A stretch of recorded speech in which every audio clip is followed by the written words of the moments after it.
Kapuso Stars, nangunguna sa top 10 ng FHM's 100 Sexiest List. As of May 6, 2011, 7 kapuso ang umaarangkada sa partial and unofficial results ng magazine ballots, text at online poll.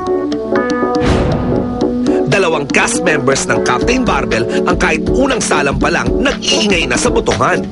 Number 8, Ellen Adarna. Number 4, Solen Yusuf. Ang iba namang kapuso, mga suki na sa taunang listahan. Number 10, ang natatanging back-to-back title holder noong 2006 at 2007, Katrina Halili. Number 9, ang in the limelight host ng GMA News TV, Rian Ramos. Number 6, ang hot mama, si Jeneline Mercado. Number 5, ang fresh face sa TV commercials at glossy magazines, Sam Pinto. At ang number 1, ang natatanging aktres sa kasaysayan ng nasabing men's magazine na nadeklarang sexiest Pinay noong 2008 kahit hindi pa man siya naging cover girl, ang primetime queen na si Marian Rivera. Samantala, isang buwan bago ideklara ang official results, ang number 75 sa sexiest list last year, inaasahang umarangkada naman ngayong taon dahil si starstruck first princess turned beauty queen Rich Asuncion sumabak sa pinaka-daring niyang pictorial bilang latest nilang cover girl. Naghintay kami, yun lang yung pinaka-hirap, no? Na anong titiisin mo. Yung imbitasyon namin kay Rich, ngayon lang siguro umakma yung konsepto na gusto niya, tapos siguro ngayon siya mas pakiramdam niyang mas handa siya. Actually, ang galing-galing niya kapag post. Isa yun sa kinagulat namin dahil pro na pro. I mean, alam niya kung paano niya dalhin yung sarili niya, marunong makinig sa instructions ng photographer. Effortless, I mean. Ngayong hapon, ang walang kasing daring ngayon na si Rich mula sa sexy pages ng magazine mahaharap sa nag-iinit ding mga intriga. Live na live! Yes, this is it mga kapuso. Pwesto na kasama ko po ngayon ang pinakabagong cover ng FHM, Mr. Rich Asuncion. Hi, Rich. Hello, hi sa inyo lahat. Good afternoon. Sana may copies na kayo. Oo, grabe. Ang sexy mo rito. At talaga namang, she's money in the bank. Kaya, Oh, wow. sige, tatanungin ko na ngayon, Rich. Sabi mismo, narinig naman natin ng editor-in-chief ng FHM na effortless ka sa pagpo-post. Ang gusto ko malaman, ikaw ba, pinaghandaan mo ba to? Ano mga preparation ang ginawa mo? Nag-gym, nag-diet, or nag-practice sa salamin? Ano ba? Of course, pinaghandaan ko. Binawasan ko yung pagkain ko. And talagang I make sure na I sweat para lumiit nga ako. Nag-jumping rope ako sa bahay. Wow. Nag-run ako. Tapos, every weekend, may group ako. Mga Boholanos, lahat. Naroon kaming sports fest. Parang gano'n. So, Ano ba ginagawa niyo sa mga sports fest na yan? badminton, volleyball. Ayun. Ang diet, kahit ano, bawas kanin, ganun ba yan? Bawas. Tsaka brown rice. Correct. Tsaka lagi kong kinakain wheat bread with raisins. Ayun pala yun, magawa nga yan. Kasi ako kanin talaga yan, ang salarin. Gusto ko na nga yan i-demanda talaga kung pwede lang O eto na ngayon ha, ano ngayon ang pakiramdam? Nahaba ka daw nag-pictorial para dyan sa cover na yan sa Bora. Nandun ang tatay mo? Totoo ba yun? Yun yung condition niya para pumayag siyang mag-post ako for FHM. Nandun siya para to check kung mahalay ba, kung anong susuot. Talagang komportable naman ako, syempre kasi tatay ko yun. And natuwa naman ako kasi gusto niya akong bantayan. Ang cute naman ng tatay mo, so pati yung mga swimsuit, pinapakita muna sa kanya for approval.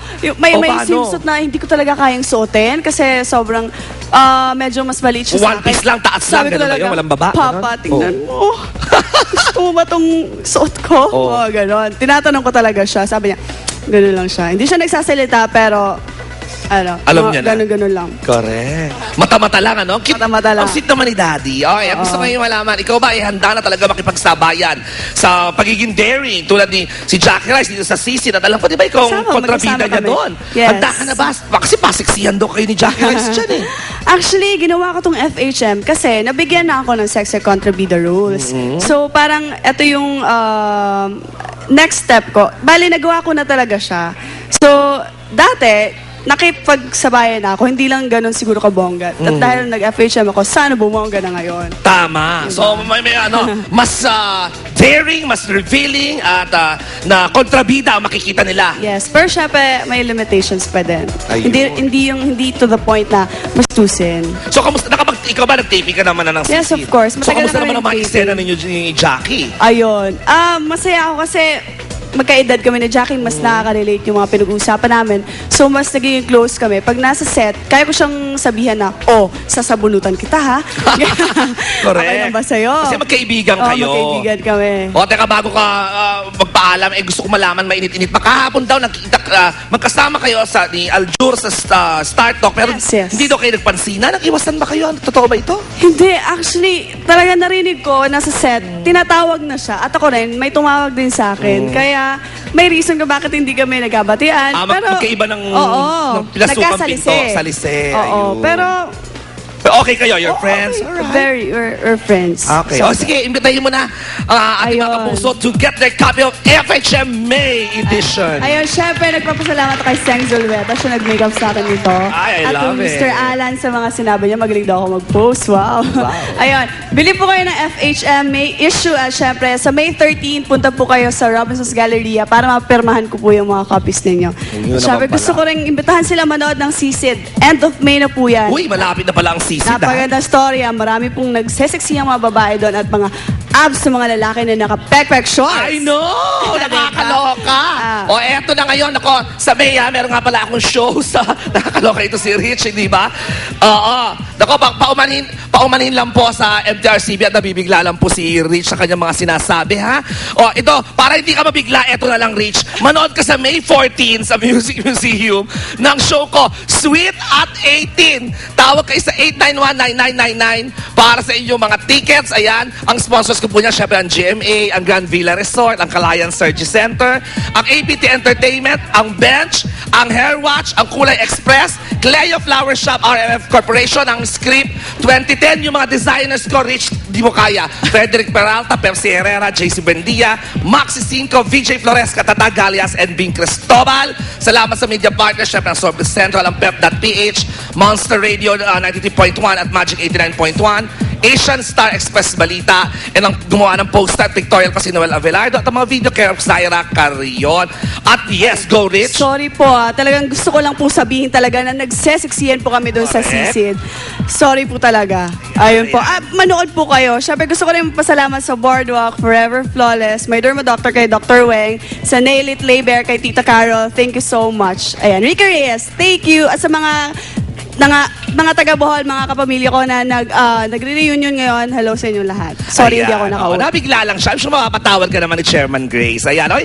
Happy Mother's Day kay Mami Baby, ang mother ng ating director na si Direk Rico Gutierrez. Happy birthday po, Mami. At syempre, sa nanay ko at saka sa ate ko na mga Happy Mother's Day din sa inyo. At sa lahat ng mga nanay, mga nanay ha, huwag muna kayong aalis dahil eto, maganda to lalo sa mga bata dahil may leksyon na matututunan sa pagbabalik po ng Showbiz Central. Itinur tayo ni Baron Geisler doon sa kanyang rehab na tinutuluyan ngayon. O, di ba? Magandang lesson para sa mga kabataan. Mga mami, papanoodin niyo ang mga anak ninyo na naliligaw ng landas. Magbabalik ang Showbiz Central. Rachel, magandang sexy mo! Camille Cass, paano niya gugunatiin ang Mother's Day sa gitna ng mga intriga? At Baron Geisler, pinasilip ang kanyang buhay sa loob ng rehab. Pag wake-up call namin, they ring this, no? Binabating-ting nila pagkakain, pag bago matulog. Susunod na sa Showbiz Central.